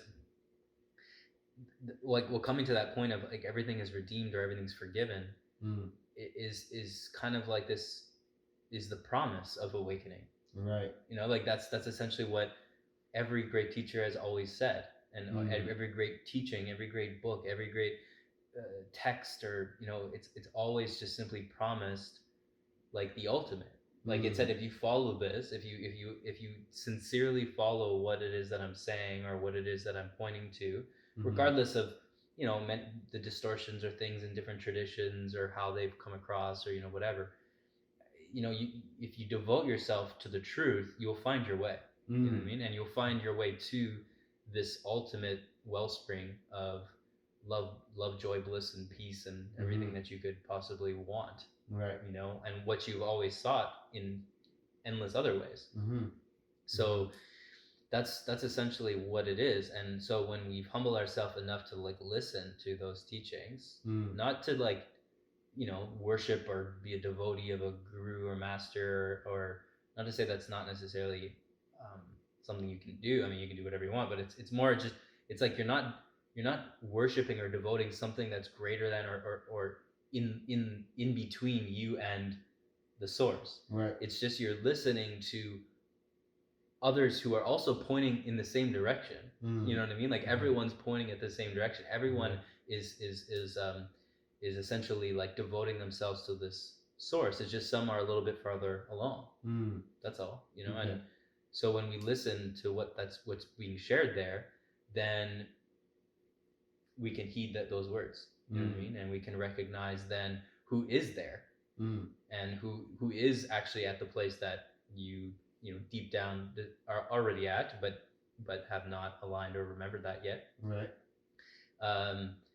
Then you'll listen. You know what I mean? And you'll have respect and appreciation for what they're sharing and what it is that you can receive from from what it is that they're sharing or what it is that they're pointing to or whatever, right? And we're at a time more and more now where all the teachings that you could possibly wish for are here. Like every teaching you could possibly think that you would ever need in this universe is here. You know what I mean? It's accessible. And that's a lot of why I share what I share, because I've come to it. You know what I mean? I've found it. I've been gifted it. I've been like, from the miracle of whatever my life has been and the path I've taken, I've been shown the way by whoever it is that has shown me the way. I can name so many people, like it's just endless. Right. So so that's it. It's like the ultimate promise, but so people have to be willing to like trust in that, like have faith in that. But it's not like some like outreaching blind trust and faith. It's right in your own heart. You resonate with the things that are of resonance, and the more you combine that with deeper humility, you see more and more where things you may have resonated before don't resonate any longer, because maybe you never actually did resonate. You just thought you did. Right. You know what I mean? Right. And that's another sometimes painful but humbling process, that is a part of the journey too. Yeah. Yeah, that's huge. I mean, I feel like when you're committed to the truth, at least in my experience, you're also not attached to any certain thing. Like if it's always ever changing, you don't have a problem with that, right? There's a Totally. There's a beautiful, maybe we could say, like, malleability to the mind. Yet at the same time, not forgetting the power of discernment and the resting in the heart, that is that knowing. Yeah. Well, I feel like that's where we come to the recognition we have to keep it simple, because truth is simple. Right. It's like, okay, we're navigating infinite complexity within creation. Yes. However, the navigation within that complexity can be like super simple. Right. Yes. In the dynamic of like you're saying, if there's a devotion to truth. Right. Because like, even if we're speaking in just relative terms of like different scenarios and the human experience, there are just simply things that are true and things that are false. Yeah. That we generally, I would say, all at least 99% of us can agree upon. Like, I don't know, care for a baby and don't hurt the puppy, or you know what I mean, like right. You know what I mean, like don't jump off the balcony. Like it's just like very simple things, that we can just agree upon, and maybe some of those things will change. Certainly not all, because I think there's some fundamental laws that are constant throughout time. And that's what we have to be devoted to uncover. And if we're devoted to truth, we'll uncover all of what those are. And like the golden rule, I mean, all the different religions at all different times by all different teachers all said the same main phrase, in just a couple of different words: treat another as you desire to be treated. It's everywhere. So these are some fundamental truths that just do not change. And the more we devote ourselves to that, and we're devoted to the natural uncovering of them, then you're perpetually guided. Perpetually guided. You will always continue to remain in the blissfulness of what that brings, because it's always there. It's not like you're not there. It's just not everyone's experiencing the blissfulness of those laws, and that's all it is. You're just aligning to truth, and that's what people may sometimes have or have a maybe far-reaching to grasp at times, of the idea that you are already that, everything that you would seek, you already are. Right. Is because there is no other place other than like your perception. Like this perception is always the same perception. It changes in its form and its filters, but it's always the same kind of perception. So the ideas of time and lifetimes and dimensions and chakras and all of the plethora of many things, this is all within the movements of changing realities and things like that, right? So but even still, within those specific things, there are things that are still kind of set.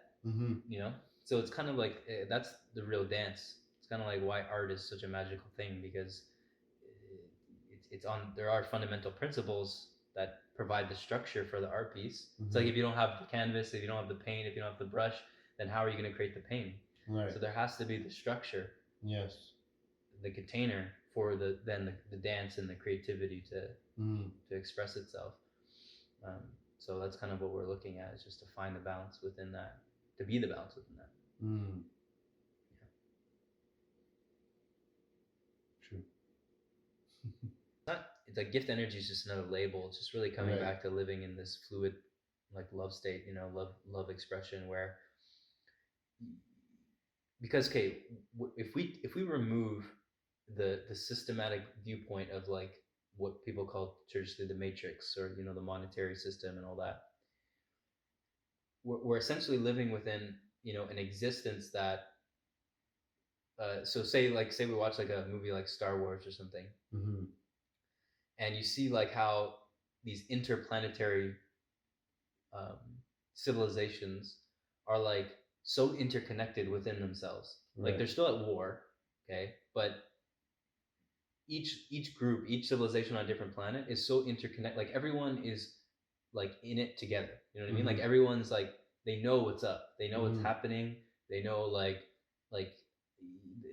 even when you watch the movie, you can say okay, they're still living like normal lives compared to like what we live here. Like they have roles and all that kind of shit. They they eat and they do all kinds of things. Right.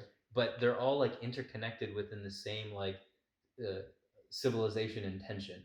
Like okay, we're warring with this group right now, or we're gonna go to this planet, or we need to fix this about our spaceship. Like everything is so interwoven. So it's not to say they don't face the same issues, which they do clearly. Yeah. It's that there's an interconnectivity within the intention of those like civilization and the groups. Whereas when we see it here, there's such a disconnection everywhere. Like there's no like, it's funny that we say that in the 2020, because 2020 actually is what kind of brought us together, like the whole of civilization, into this clear intention about COVID. Right. So I thought that was pretty like fascinating. But when you think of like, what would it mean to live in a world where everyone really is in it together, because we understand that we are all part of the same collective, and we are within this infinite universe, and we are this group on planet Earth that is this core race or grouping that is moving collectively through this infinite universe. So many things wash away like when that happens, because now it's about like, yeah, how do we survive, for one, but more it's like, how are we surviving and also like thriving together? Like how are we like benefiting off each other's skills and really engaging in this kind of like collective, essentially tribal mindset, but on a much bigger kind of scale. Right. So like that's a lot of how I experience things. I mean, I have a lot of tribal circuitry in my human design. You do too, but I have like a real intense amount. So my whole life, it's always been this, and it's really made more sense now as I've been exploring human design. Like even how I've run like my centers, and like even just like small groups of like peace room groups, Awaken, all that, is everything has always been like very tribal oriented. You know what I mean? Like we're doing this together. People who are not not aligned, like they're not here. You know what I mean? Like it's not even like, people would view it as negative, or even I would, because obviously it didn't always come across the same way, like a correct way. But there was always this trueness in it, because the tribal circuitry is very much about like who's in the tribe, who's not. You know what I mean? Like whoever's in the tribe is taken care of. You know what I mean? Like we eat together, we celebrate together, we communicate together, we share resources. Whoever's not or not aligned, like you're out. You know what I mean? Right. And I've always lived. That's always been my experience.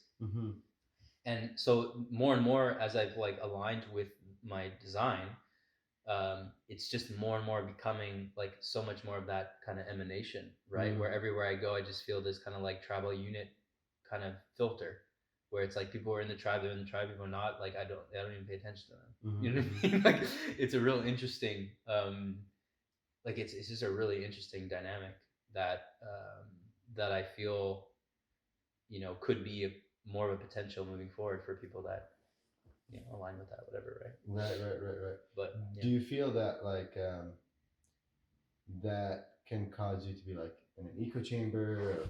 Yeah, for sure. Yeah. But it's part of the journey for someone who has that circuitry. Like when you look at it from a human design perspective, because then there are people who have more collective circuitry, and then people have more individual circuitry. Individual person will be like, what's in it for me? How do I survive? How do I make this happen? What's Okay. my individual expression here? Right, You know, right. collective person's always taking in like the whole, you know, like feeling into the whole collective world, and Right. you know, very much in that space. Yep. Tribal is like, yeah, like very much like it's very material. It's like we have these resources, we're safe. You know, like who's gonna be in, who's gonna be involved, who's gonna sit at the table and eat with us. Right. It's very much about that. And like when I look at all my centers and everything, like every friend group that I've led or been a part of the kind of like core group, it's always been the same thing. So it's like, so obviously with human design and like astrology or anything, we have to balance like what our not self is, you know, which is, okay, I'm not collective, I'm not individual. So there's a lesson that can be had there, but it doesn't mean that's what I am. So it doesn't, so it's like, again, it's that individual expression that's important. Right. We have to live aligned with that. And that naturally happens after awakening. Even more, you become even more expressive of like that way. It's just it's more accentuated in its light side versus its shadow side. Because every one of those tribal circuits, at least I have, you have some of the similar ones like we talked about. They have the shadow and they have the light side. You know what I mean? Okay. Like the 45 gate, you could have all the resources to be constantly sharing with the community, or you can hold those resources only for you, and then have them taken away. You know what I mean? Okay.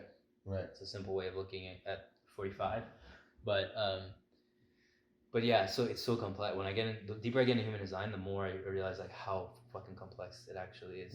It's actually crazy. Like so many nuances to it that like initial readings paint a good picture, but then when you really get into like the depth of it, it's like, what the fuck, like there's just it explains so many of our nuances of how we interact, and then also specifically how we interact when we interact with other people who have opposing charts or different elements that aren't the same, obviously. Right. And then they interact in a way that creates all kinds of different. Yeah, it's one of the most like it's like complex in a way, or like most like detailed things I've ever seen in terms of like personality tests. Yeah. Right. 100%. I've done like traditional like Myers-Briggs, which is I would say really not accurate at all. But if you take like maybe something a little bit more specific in the scientific community, like the Big Five. Yeah. Or Jordan Peterson has one, the Understand Myself, which is also like an element of the Big Five.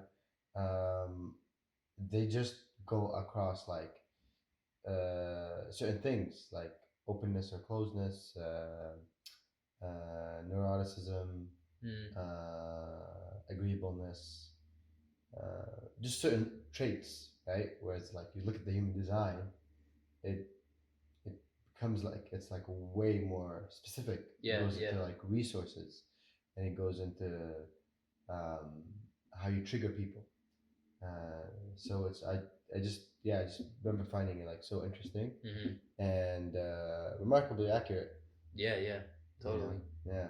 Funny thing is, it's when I explore things like Kaolonic presents like a kind of a perspective that majority of the things on the planet are distorted in some form, or they're not following like proper geometry, like you know, like true energetic geometry. So if it's distorted at that fundamental level, then everything from it is also distorted. You know, all these different teachings and perspectives of the energy body and all that. So it's funny because from a complexity standpoint, when we look at the complexity of Kaolonic science, for instance, and then merging that with other different things, it's like infinitely more complex than human design, like from a standpoint of personality testing. Right. So it's mind blowing of how deep you can go. But that's actually been a question that that's arisen, you know, within me of like how the accuracy of human design is also predominantly focused on our existence in a distorted matrix or on a distorted planet. So there's still layers within it that like can become in a sense a trap. You know what I mean? So it's a real interesting kind of like play within it that I've been exploring, because I can see components of that where people can get trapped within the identification of different elements, or the fact that like we're in such a, like, put it lightly, a fucked up universe or planet, that we're what is natural here, or what is natural to us, is actually not necessarily natural. It's just that's the way that it's manifesting at the present time. That's what Kalonic has kind of given me, an opening to. But it still doesn't deny the fact of its accuracy. Because I've even explored the idea of, like, hey, what would it be like to live like now with the human design filter, like, washed away? You know what I mean? Like, where there's no awareness about what human design is, or anything about like its principles, or its beliefs or whatever. And I'm like, well, that'd be an interesting way to live now, because of how deeply rooted I have explored it. Right. And I can do that now. I can watch that within my space and be like, okay, what is the experience without these things? And essentially, there's so many still similarities, because the same experience will still occur.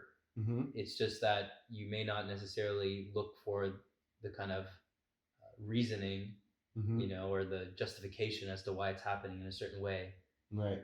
With the lens or the language of human design, right? Yeah. Which is entirely valid, because not everyone is going to resonate, not everyone's going to engage in it. And it doesn't mean they can't or will not awaken, or not or not experiencing the trueness of themselves. Right. So it's a funny thing, in my experience. That's why it's good to never really get too caught up on any system. Right. That's the open ajna speaking. That's the wisdom of the open ajna, right? Yes. Like, anyone who has that is a real gift and is a real teacher in that respect, because it's so much of what, again, the not self is so much about, like, well, this is the system, this is it, this is what it is, right, this is the truth, and it's just not. You get caught up in it.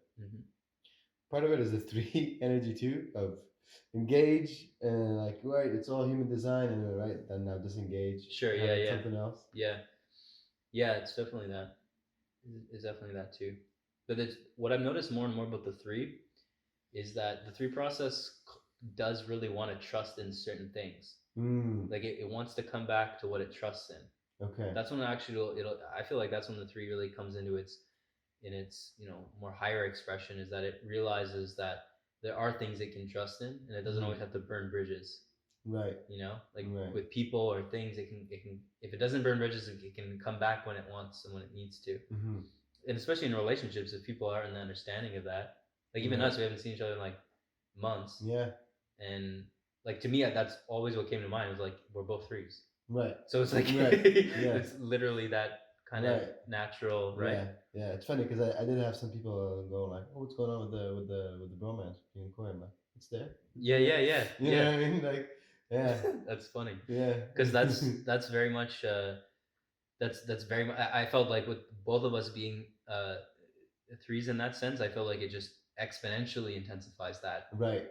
Versus when I'm not, it's a different profile type, and it's not as intensive, or maybe not as for long, or people may take it more personally, right, because they don't understand it. Yes, and even on the more like practical sense, human design aside and all that stuff aside, is I feel like there's a certain level of like well-being or wholeness that we both feel individually within ourselves, that when there's that disengagement, there's like, "What's up, man? Like, we haven't," you know what I mean? Yeah. So yeah, I feel like that's a big part of it too, right? In a way, when I was younger, there was always this big communities and this, and I'm part of this friend group and all that stuff. But man, there's so much like emotional roller coasters with that, when you're identifying with certain tribes or communities, or being part of it so much, that when you're out of it, it's just, it feels like the end of the world. Yet now, as I feel more whole and more just at ease, more fulfilled, whatever you want to say, it's like, in a way, I have less friends, but it's because I feel like I need less friends. Sure. Yeah. You know what I mean? Yeah. And if anything, um, the friends that I have are like such mirrors that it's like, what the fuck? Like it's crazy to meet somebody that is um, that much of a mirror. They're Mm-hmm. that similar, right?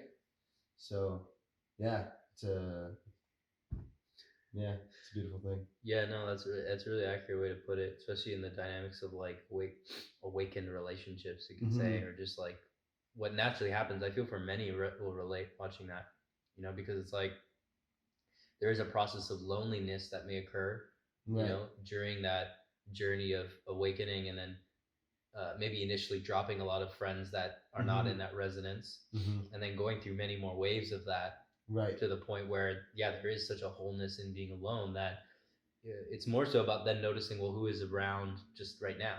Right. You know what I mean? Like in this moment, in this, time cycle or wave, who is present, and not necessarily why are they present, but there'll be a natural inquiry as to the you know the purpose for that connection coming, or, and again, that is not just I mean, that's applicable for everybody, but in the threes journey, there's very much those cycles, Right. where, okay, there's this new engagement of this relationship or this person or this, situation, and, filling up the cup, filling up the cup, filling up the cup, and now, okay, I'm complete, and now I need to empty the cup. Right. And I saw a guy on YouTube who was a three manifester, explained it like that. And I'm like, that's like so accurate to how I felt it, not only as a manifester, but specifically as a three, is that cup analogy, where when I feel like done with an experience, I'm like, okay, I'm done. Like I'm just like Yeah. I can't. I'm like, I've enjoyed this so much, and I can't even imagine why, like how I'm letting this go right now. You know what I mean? Or not wanting to engage or do this, but Yes. I'm just like, this is just complete. Right. And then so that's the emptying, and then maybe there'll be a filling up again. But essentially, it's when it's done, and then then there may be a time where it reconvenes or whatever. But that's, yeah, that's, I think that's a very accurate way of describing that three energy. Right. Because like you, it's probably, just like so many different interests or hobbies or relationships or whatever that may have felt so complete or so good in a period, and then when it's done, it's just done. Yeah, really, that's pretty much it. Is um yeah, it's like it's like going through a phase of like, all I want is chips, and then Yeah, you yeah, eat like 10 bags of chips, and then you're like, you know what, I'm good with chips right now, right? It's so like, like that's it. It's like the end of chips for you, you know? Yeah. So No, that's such a, the food one is actually so accurate. So many phases of, yeah, like food, or for me, like food, or like waves of like interest on YouTube or music or whatever, and then you're down that rabbit hole, and then it's complete, and you're like, oh, done, now next, and then and it's literally like this, just like this, these pistons, like, waves. Yeah. But yeah, right now it's happening to me with politics. I don't know if it's the politics. I was never interested in politics in my life. Even with like, because like learning like the basics of like law of attraction teachings, and Okay, yeah. they were like, keep it positive all the time, and the news, like, is capitalizing on negativity and all that stuff, which is all true. But I feel like after a certain point, you develop a certain level of well-being again, that you're like, you know what, I can afford to engage without being scared of getting dirty, in a sense. Sure, yeah. Well, that's how I've experienced movies too. Right. Like when you first get into like Awakening or even conspiracy, and you start to see like what's, like, oh, I don't want to deal with anything Hollywood or movies, right. The conditioning or all that, or the mind control. But then once the awareness is there, then you can do anything. Right. Nothing's gonna. Yeah. It's just gonna pass right through, and then I actually can enjoy it. In a certain way. Yes. And like the politics, it's intriguing, because there's still a level of reality to the fact that, like, say, okay, we're existing as a universal civilization, like, in a decade from now, we understand that we are not alone in this universe, and well, there's still going to be these like public hearings and these Right. big meetings, and I'm like I'm like, that's interesting. I mean, I don't want to be sitting at the table of some of these meetings if that's happening, because it's going to be the people who are going to be most aware who's going to be able to deal with these types of conversations, Right. right? That's where I see that's what I see actually, going into this whole conspiracy thing and the breakdown of civilization. The only Everything that's already there is going to have to be there, like when things break down. It's just going to be in a new form. Right. To have council meetings, which is a form of government. It's just a different, it's a true democracy, or Yes. a true for the people type of council. This is all going to be very necessary. We're gonna have to have the structures to be able to, engage in I don't know, these types Civil, of dealings, Yeah, of course. So I understand that interest, of actually wanting to understand what the hell is going on. Yeah. Well, a big part of it was just 2020, and then getting into the conspiracies during um,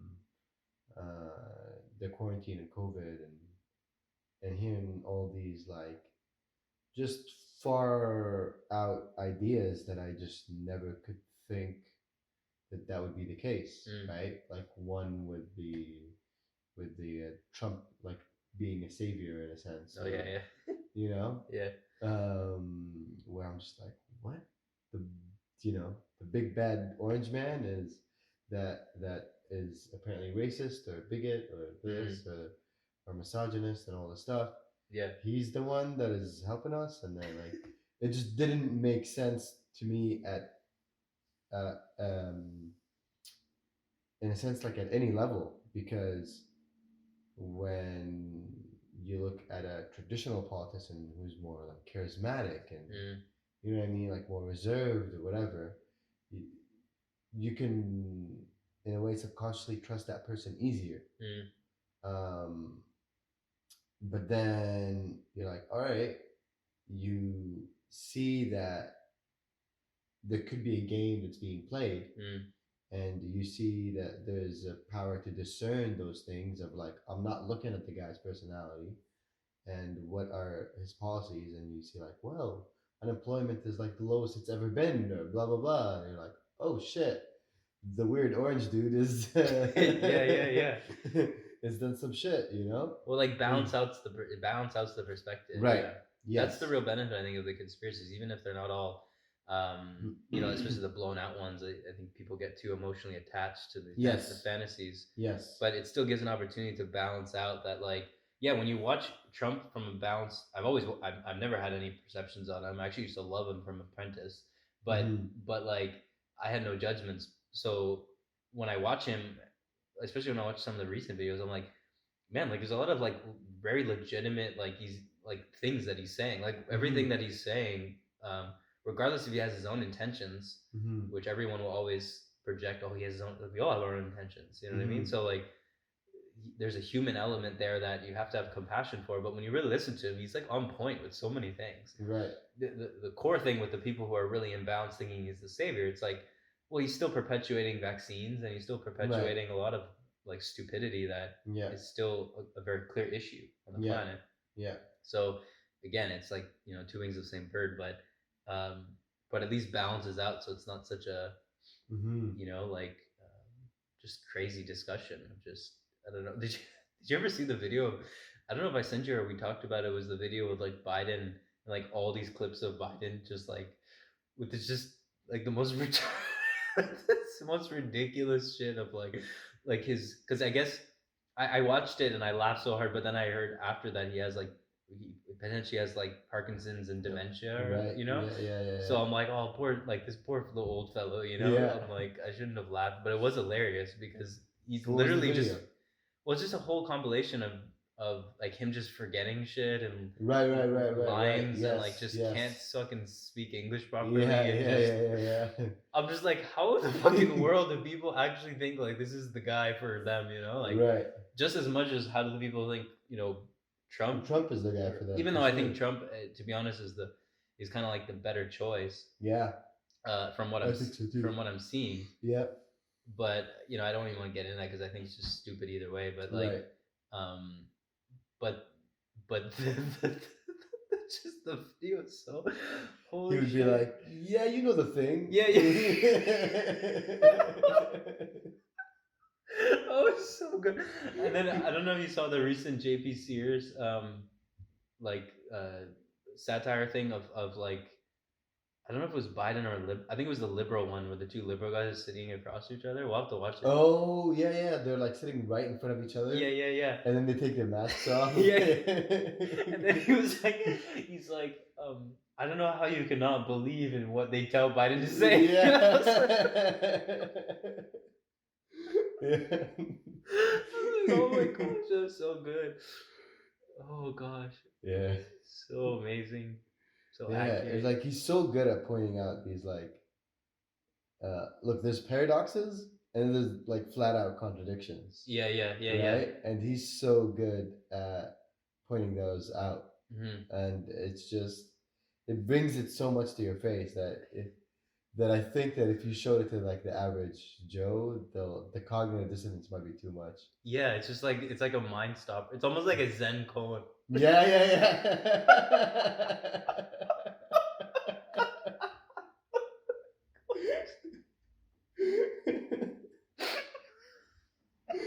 Zen koan.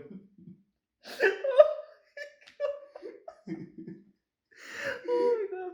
For people who don't know what a Zen koan is, it's like those statements or little one-liner poems that like literally stop your mind. Yeah. It's like like the couch is blue, or like yeah. But it's not like that a riddle, but it's not like a.